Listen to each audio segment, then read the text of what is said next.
श्री गोपाळ कृष्ण भगवान की जय। लीळा नंबर 145। मूर्ती प्रकाश पाहून रे नायकाला आश्चर्य। एके दिवशी सर्वज्ञ मध्यरात्री मठावर गेले। सर्वज्ञ उभे राहिले। सर्वज्ञांच्या मूर्तीपासून प्रकाश निघाला।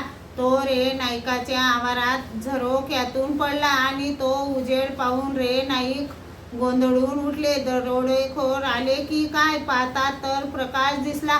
मग दारे उघडली। चौकीदाराला विचारले, हा रे उजेड कशाचा होता? चौकीदार म्हणाले, सर्वज्ञ मठावर गेले होते तेव्हा सर्वज्ञांपासून प्रकाश पडला। मग त्यांना आश्चर्य व चमत्कार वाटला। मग दुसऱ्या दिवशी सर्वज्ञांच्या पूजावसरासाठी आले। रात्रीचे सर्व सर्वज्ञांपुढे सांगितले व विचारले, जीजी तर मग आपण मठावर गेले होते? सर्वज्ञ म्हणाले, होय, आम्ही त्यावेळी तेथे उभे होतो। रे नायकांना चमत्कार वाटला। श्री गोपाळ कृष्ण भगवान की जय।